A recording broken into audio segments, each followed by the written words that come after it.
Valcom Tech Leaders Podcast. I'm Michael Linton, CEO of Valcom, and Josh Linton is CIO. And we're excited to talk with you, Vinod. And you're from Armis, and we think you're doing some incredible things. And so we just want to understand what you do in the cybersecurity and asset visibility space. And Vinod, great to have you with us. Let's start off. Can you tell us about who you are, what Armis does, and the problems you're solving? Right. Thank you. Thank you, Mike, for having me over. Super excited to be here. Uh, can you hear me fine? Can you hear me? Yeah, you sound great.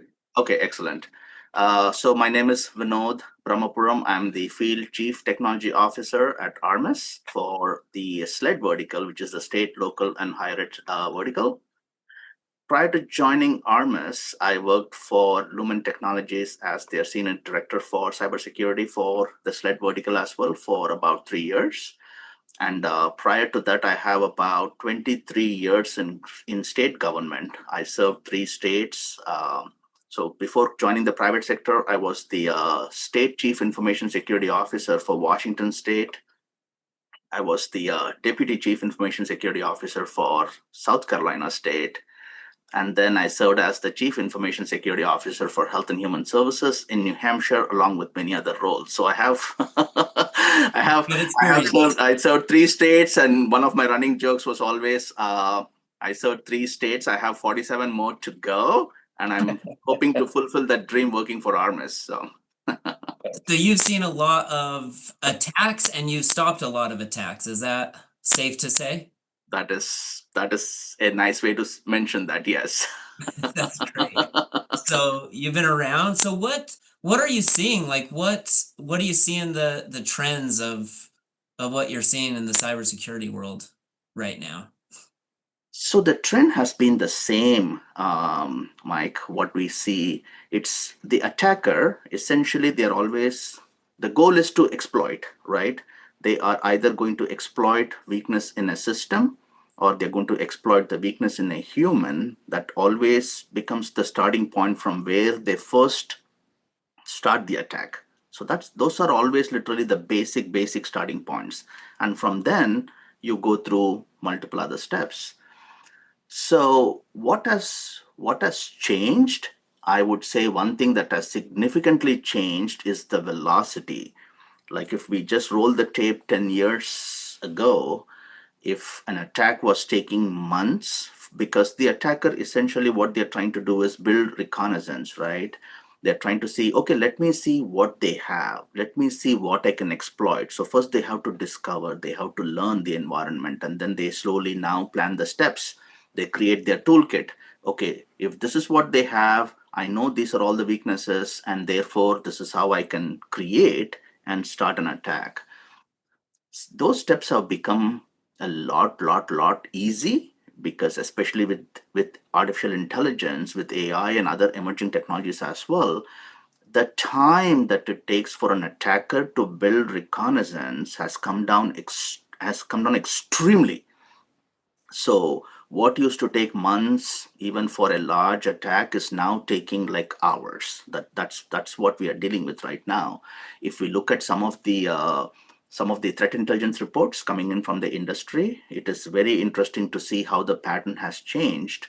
The methods haven't significantly changed, but the speed, the velocity has changed. And the reason there's a specific reason why I use the word velocity, because it's not just the speed at which they come in, but all the different angles they're able to come in. Before, it was like, okay, I'm going to do this, I'm going to start here, I'm going to now try to trick, do this, do this, do this. It was very sequential and one directional. Now they're able to do it through multiple angles at a much more faster space. So Wow. And yeah. so as looking at from an as an industry leader or a CEO of a company, an executive level, what would you tell them as far as how to think about this velocity or how to understand what that means for them as an executive of a company? So maybe we'll take slightly a different approach. So an executive is always, I mean, most executives, I shouldn't say all. So most executives are thinking about three things, at least from my perspective. They're thinking about the vision, the mission, and execution, right?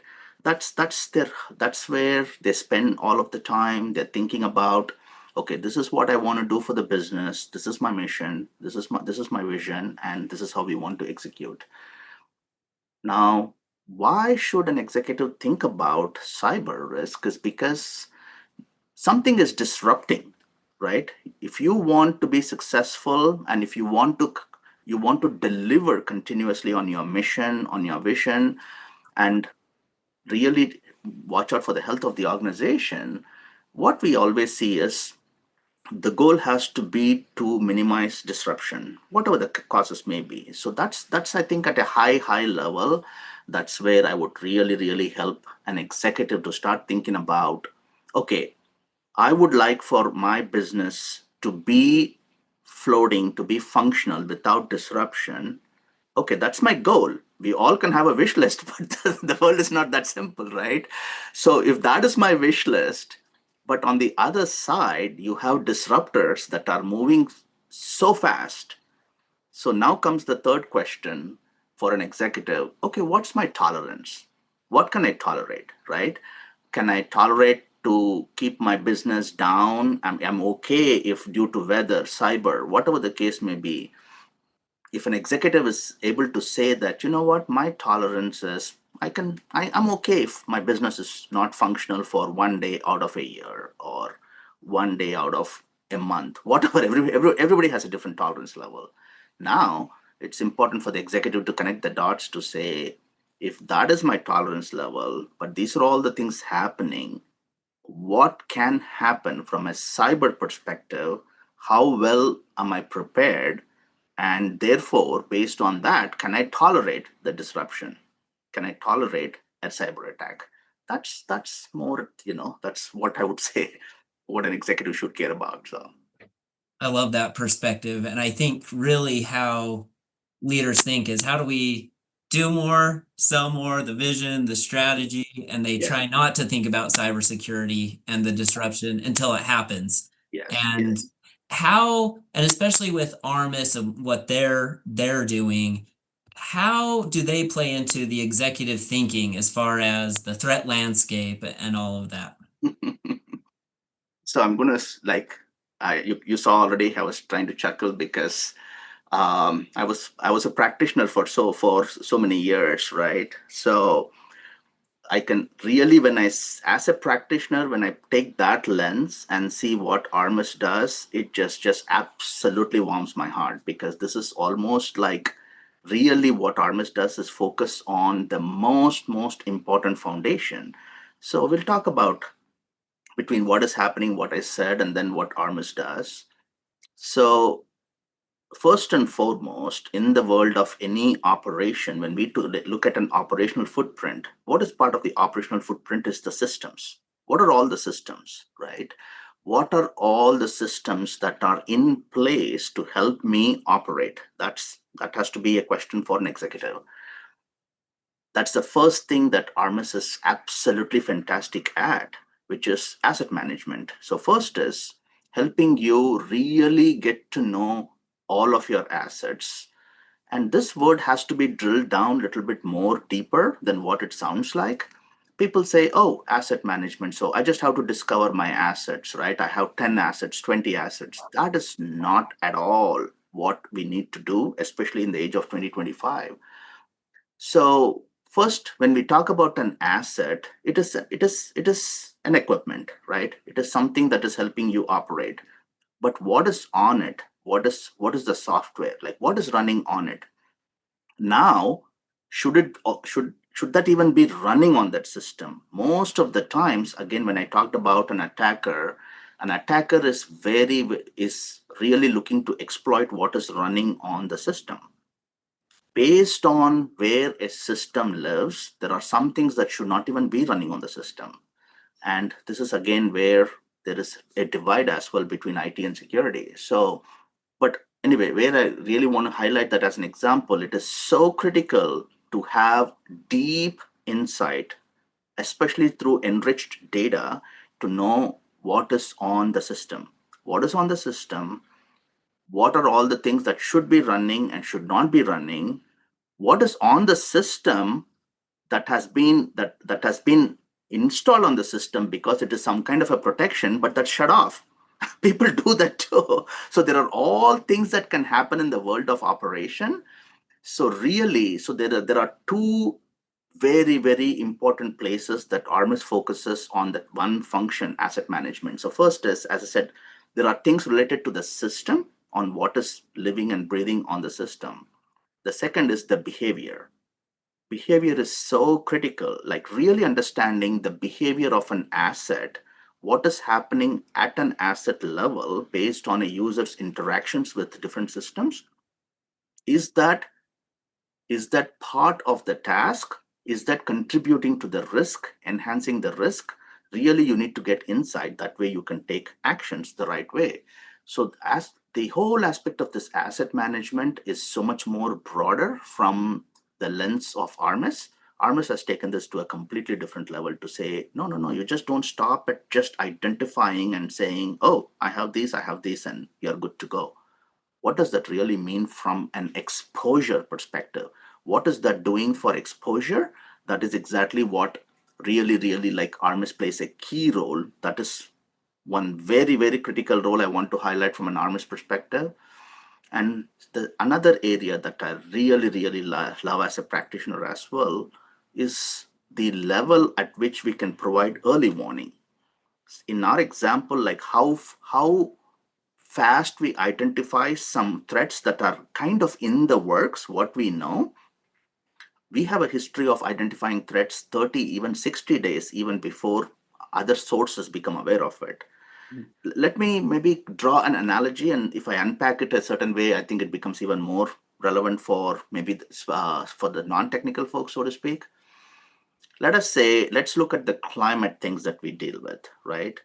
Not, as we all know, different parts of the country, not everybody has the same exposure to hurricanes. Not everybody has the same exposure to tornadoes or forest fires. Everybody has a different level of exposure.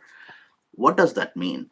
There is no point in me running to Arizona and telling everybody to batten on the hatches because there's a hurricane in Florida. Doesn't mean anything, right?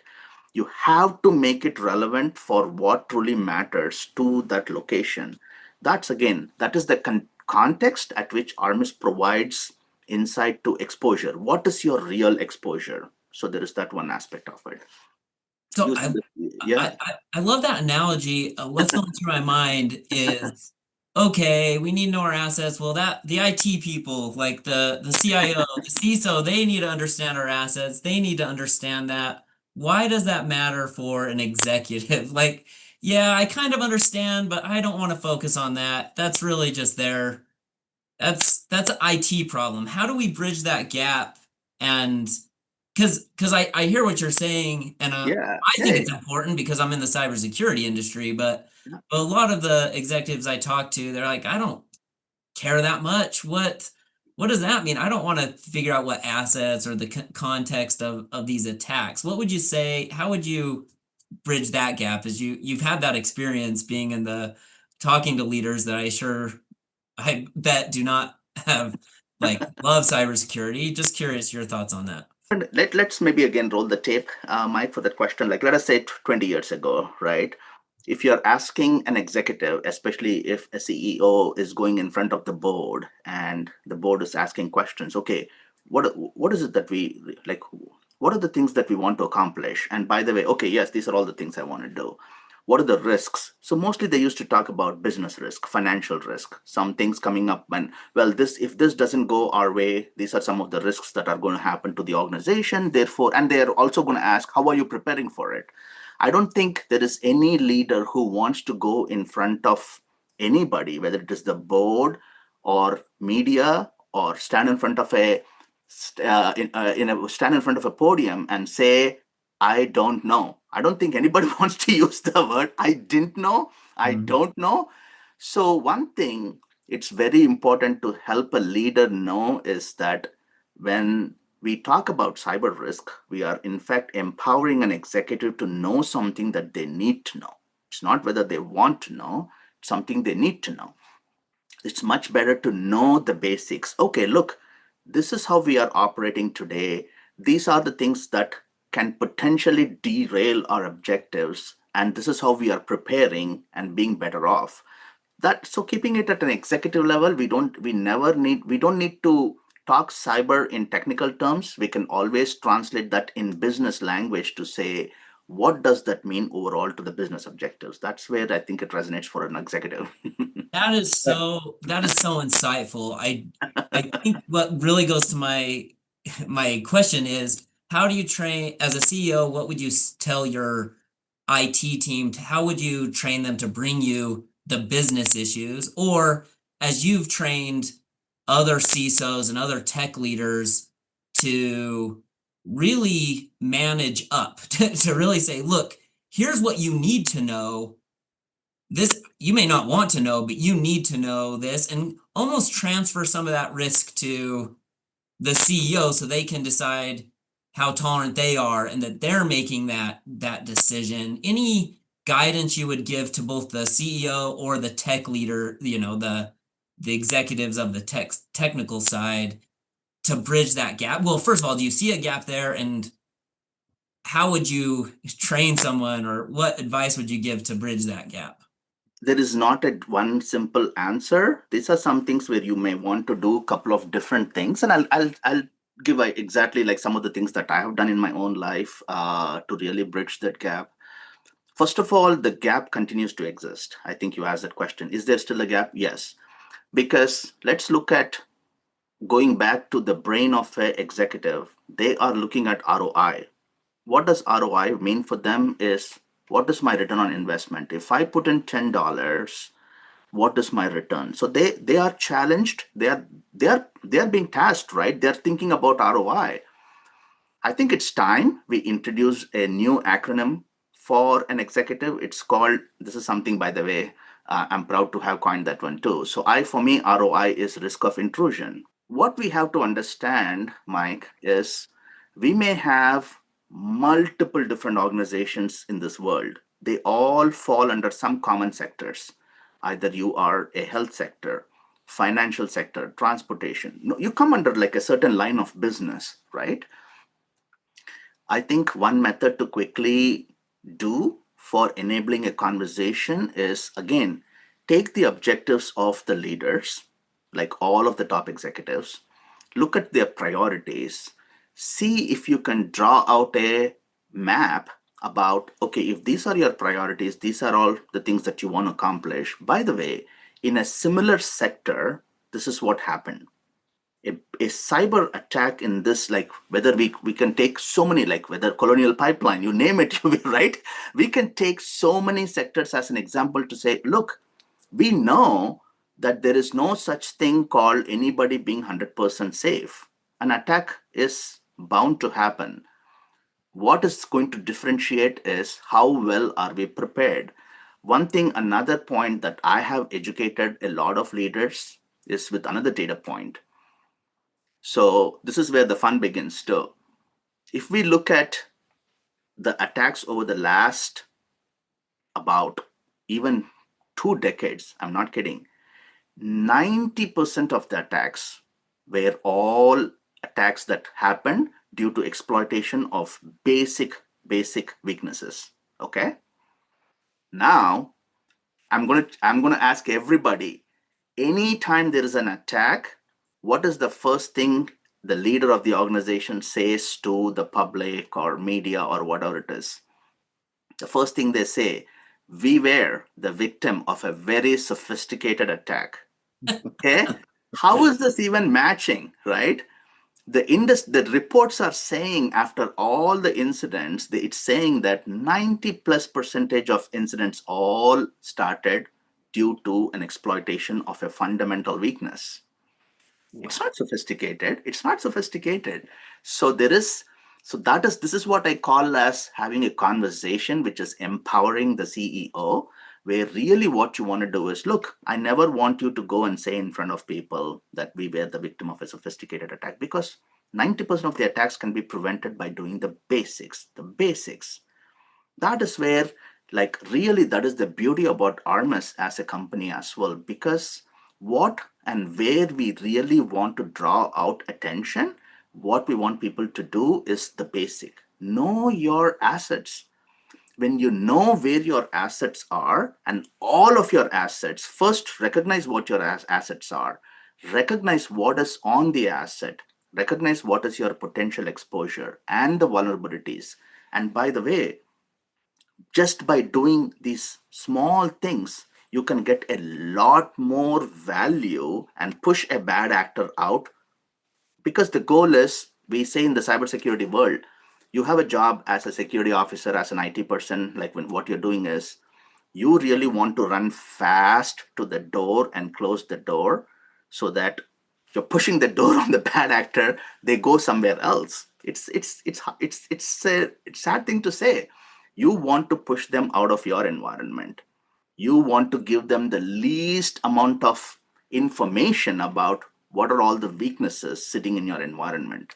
The faster you take care of it with the services like Armis, like as I mentioned, what are your assets, what is on it, what are the things that you need from an intelligence perspective to take care of the vulnerabilities, where can you prioritize. And by the way, while you're doing this, I am also going to help you with my early warning capacity, where I'm going to tell you way, way, way before. Going back to my climate analogy, let me again give the same thing here. How would a person feel if I walk into a state and say, I will tell you exactly to a pinpoint accuracy that you are going to have a hurricane category 4 at 60 days from now, plus you're going to have this out here. Like, just imagine what that does for, it's a game changing conversation, right?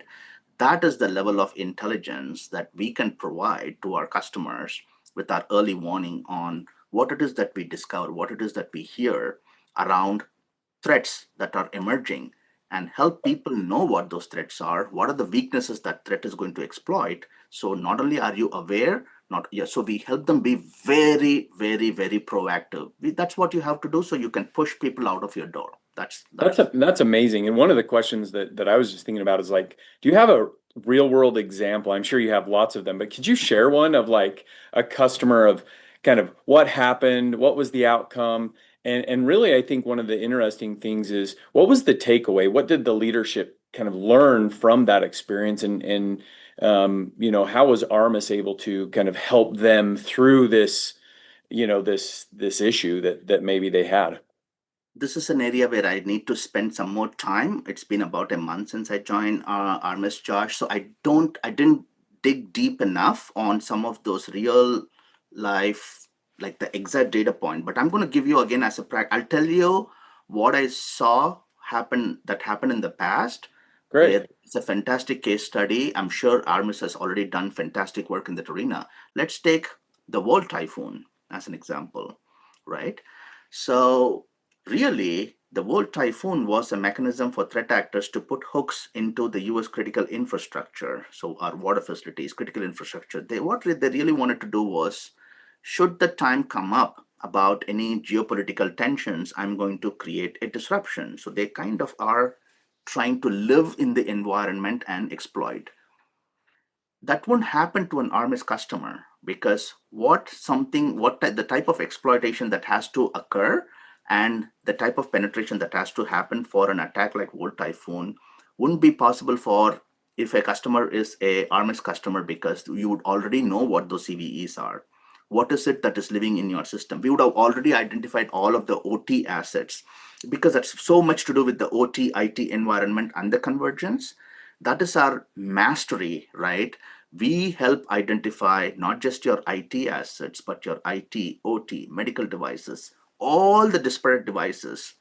We help you discover your assets. We help you identify the vulnerabilities, help you address and remedy those vulnerabilities, so you're already prepared.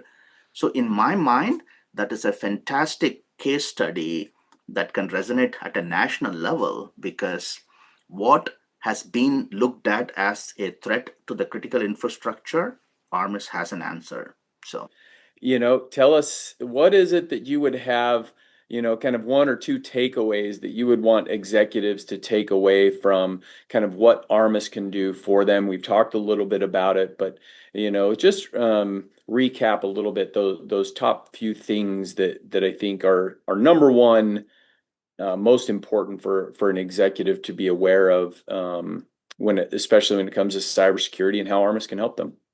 So we all know, like, again, I'm big about data, patterns, all of those things. So what we have seen time and time again is every business is changing by the day. The business objectives, the mission, that is changing. Now, based on what business leaders want to accomplish, they are also including the use of different technologies. Technology is also changing. What you used 5 years ago is not the same today. Now, business is changing, technology is changing. What this is doing is putting a lot of stress on the workforce. So, when there is really a scarcity of talent for IT and security, one of the most important, I would say, a call to action, so to speak, for business leaders is use humans where you really need that human brain and the human intelligence. And it's very important to ensure that folks are not going into burnout. That opens up exposure to the organization. So really, if we look at what challenges every business is facing, workforce is a very critical challenge. Like in Armis, because again, going back, first of all, Armis as a company, what we are helping business leaders is giving them a great insight to how are they even spending money on the type of software and hardware. Like, do they even need so many licenses, right? What is all of that stuff? So we have those. The second thing is like that. So we are giving them good insight. We are also giving them a prioritized list of vulnerabilities, because there are tools in the market that just say that, oh, here are 30,000 vulnerabilities. Again, going back to the example of climate that I used for exposure, very critical to understand what the real exposure is so that the human time is used exactly for that. You just don't want to burn out. So from an executive standpoint, really what I want folks to really remember and recognize is threat actors are moving very fast. The last thing you want to do is take days and days to identify even where is an asset, what has to happen.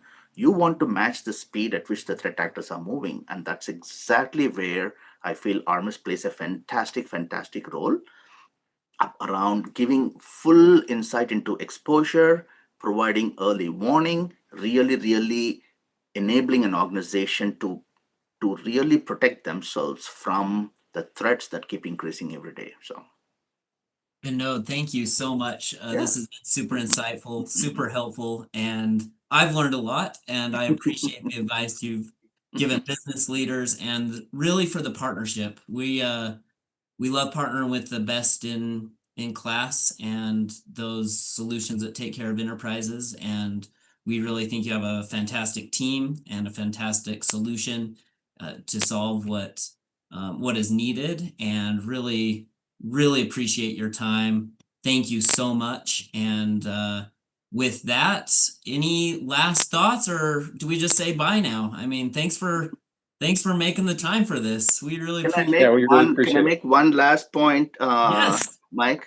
It yes, just it please. just occurred to me again, based on this is more coming from my personal experience. Another critical factor leaders have to remember. I mean, sometimes leaders have a tendency to think, I don't think this is going to happen to me. Okay, it may not happen to Absolutely. me. Yes. If history has taught us anything, there are two types of attacks. Either you are a victim of a targeted attack, that means somebody decide to attack you, or you are collateral damage. Many times, like, attacks are because folks just want to send out just to see where they can be successful. You can be collateral damage as well. Going back to what I described about about you want to keep your environment free from disruption, right? So again, it's important to highlight to leaders that it's not just about are you not going to be a target. You can also have damage because it can be collateral. So That's very insightful. And I yeah. think just to your point, we do think, well, that's not going to happen to me. And then it does, and it's so disrupting to the brand, it's disrupting to their Yeah. everything. And so that's when people start to say, hey, we got to take this seriously. And Yeah. I really do love the insight that 90% of attacks were not sophisticated. I'm going Yeah. to highlight that every time I read it in a news article now. Very sophisticated attack. They called our help desk and they got the password to the management. Right. So, well, thank you so much, Vinod, and we really Absolutely. appreciate it. And thank you so much. Thank you. Thank you. Absolutely. Appreciate Enjoyed it. the conversation. Have a Thank great you. day. Have a Yes. good one. We'll see you. Thank you. Bye. Bye.